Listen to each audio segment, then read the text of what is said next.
बड़ा ही विचित्र दृश्य रहा। ये बात सही है कि हम हर बार हर संसद सत्र के आसपास लगभग इसी तरह की चर्चा कर रहे होते हैं। हम चर्चा नहीं करके वही टेप भी चला देंगे तो शायद बहुत फर्क नहीं पड़ने वाला। इतने करोड़ का नुकसान हो गया, ये हो गया, नहीं चलने दे रहे हैं, विपक्ष की ये जिम्मेदारी थी, सत्ता पक्ष की वो जिम्मेदारी। लेकिन एक दृश्य ऐसा है जो बहुत ही अलग था और बहुत ही विचलित करने वाला भी था। मकर द्वार पर सत्ता पक्ष भी खड़ा है और विपक्ष भी खड़ा है प्रदर्शन करने के लिए। अरे भाई, जब तुम्हें संसद के बाहर ही खड़े रहना, संसद बनी काहे के लिए? जनता तुमको चुनकर करोड़ों रुपए का खर्चा कर इतनी निर्वाचन की प्रक्रिया चलाकर आपको भेजती क्यों है?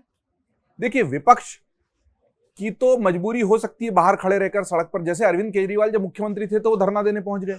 अरे भाई, कुर्सी काहे के लिए दी है?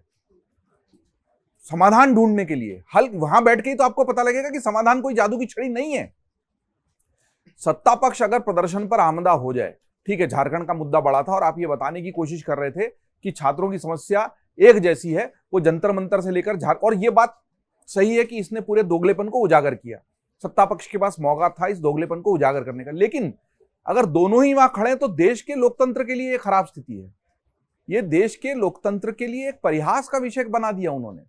भाई, जंतर मंतर पे ही जाइए ना, फिर चुन के संसद में जा काहे को रहे हैं? अगर आप दोनों को दरवाजे पे ही खड़ा रहना है तो संसद को भंग कीजिए, फिर संसद को बंद कीजिए, फिर सब देश जंतर मंतर से चले, देश विधानसभाओं के बाहर होने वाले धरने प्रदर्शनों से चले। अंदर जो बैठा है उसको धरने प्रदर्शन सहन करने पड़ेंगे अगर वो व्यवस्था में जो दोष है उनको ठीक नहीं कर पा रहा है, लेकिन उसको बैठना अंदर ही पड़ेगा क्योंकि वो चुनकर अंदर गया है। उसका विरोध हो जो हो, उसको लोकतांत्रिक तरीके से जितना भी हो सकता है सब विरोध सहना पड़ेगा और उसको अंदर ही बैठना पड़ेगा। वो अंदर बैठकर कह सकते थे कि आप जंतर मंतर और झारखंड में इतना अंतर क्यों कर रहे हैं मजबूत। यही गलती विपक्ष की भी है। अगर सत्र के ठीक पहले इतनी बड़ी घटना हो गई, धर्मेंद्र प्रधान का इस्तीफा हो गया, छात्रों की राजनीति के दबाव में सत्ता पक्ष को इतने साल में पहली बार आना पड़ा, तो अंदर बैठो यार, उसको हाईलाइट करो, देश को सुनाओ। आपके पास तो इतने बढ़िया बढ़िया भाषण देने का मौका था, सरकार पर इतने अच्छे प्रहार करने का मौका था, दरवाजे पर खड़े करके पैसा भी खराब किया, समय भी खराब किया, मौका भी गंवा दिया। और ऐसे मौके बार बार मिलेंगे नहीं।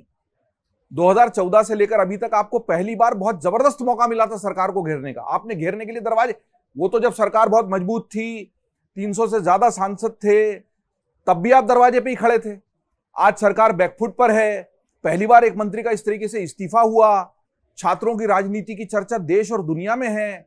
उसको देखते हुए जेनजी और जेन अल्फा के आंदोलन जगह जगह हो रहे हैं, गांव देहात खलिहान में। उनको इससे भी मतलब नहीं है छात्रों को कि सरकार किसकी है। भाई, झारखंड में भी तो उनको इससे मतलब है, उनको अपनी समस्याओं से मतलब है।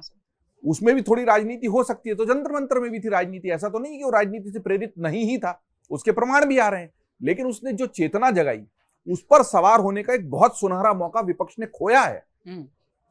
ये दोनों ही तरफ से बहुत बड़ी बड़ी गलती हुई है और इसलिए पहले के सत्रों की जो हम चर्चा कर रहे थे उससे जो अलहदा है वो यही है। बिल पास हो गए, पहले भी होते रहे, तब भी हम यही बात कह रहे थे। मैं आज भी कहूंगा कि बिना किसी चर्चा के, चाहे सत्ता पक्ष कितना ही मजबूत हो, उसको कितना ही बहुमत हो, वो विधेयक है ना, उसको तो विधान बनाना है, देश का कानून बनाना है, देश कैसे चलेगा ये तय करना। और वो बिना चर्चा के पास हो जाना, तो फिर लोकतंत्र और तानाशाही में अंतर क्या है? जरूरत क्या है? बिल्कुल फिर तो एक डिक्टेटर बैठे और साइन करता जाए फरमान पे फरमान। आज ट्रंप भी कानून पे कानून साइन कर रहे हैं और कोर्ट उसको गिरा रहा है, अंदर गिर रहा है, बाहर गिर रहा है ना कि नहीं, आप इतना टैरिफ नहीं। वही लोकतंत्र होता है ना जब बैलेंस ऑफ पावर होता है। और बिना चर्चा के इस तरह विधेयक पास हो जाना, उनका कानून की शक्ल ले लेना बहुत खराब है। हो सकता है कि बहुमत है तो पास वैसे भी होता, लेकिन अगर चर्चा से होता, उसकी प्रतिध्वनि सुनाई देती। आज तो हम जो प्रारूप समिति बनी थी संविधान सभा की, जब संविधान नहीं बना था, उनकी चर्चाओं को डाउनलोड कर पढ़ते हैं, उस पर क्यों करते हैं? कोई हिंदी के पक्ष में था, कोई नहीं था, कोई भाषावार राज्य गठन के पक्ष में था, कोई नहीं था। पर हमको पता था इतने सारे असहमति के स्वरों के बीच से देश का संविधान निकला, इतने विरोधों और इतने सारी आवाज, वो अगर नहीं हुआ होती, वो चर्चा नहीं होती। नहीं साहब, अंबेडकर साहब अध्यक्ष हैं, समिति बन गई, ये संविधान यही लागू होता। तो क्या हम देखते कि जब उस विषय पर अब विवाद हो रहा है तो उस वक्त निर्माताओं ने इस पर हम क्या चर्चा की? बिल्कुल सही। वो कहां से पता लगता है? वो संविधान सभा की चर्चाओं से पता लगता है। वो चर्चाएं आज बंद हैं। आने वाली पीढ़ी को क्या पता लगेगा कि ये कानून मिनरल वाला ये कैसे पास हो गए? अरे कैसे लोग बैठे थे संसद में जो विरोध भी नहीं कर रहे थे? अरे कैसे लोग चुन के गए जो पता ही नहीं था कि ऐसा कानून बन रहा है और आप सो रहे थे? ये बड़ी दुर्भाग्यपूर्ण स्थिति है। और विपक्ष को तो ऐसा मौका मिला था कि नहीं आप जवाब दें न दें, आप भाषण दें न दें, हम तो सदन में करेंगे जो करेंगे। और सदन की गूंज जो होती ना, वो मकर द्वार की गूंज से कई गुना ज्यादा होती, लेकिन उन्होंने मौका खो दिया। अगर आप ये वीडियो YouTube पर देख रहे हैं तो हमारे चैनल को सब्सक्राइब कर बेल आइकन दबाएं, और Facebook पर देख रहे हैं तो हमारे पेज को लाइक करें।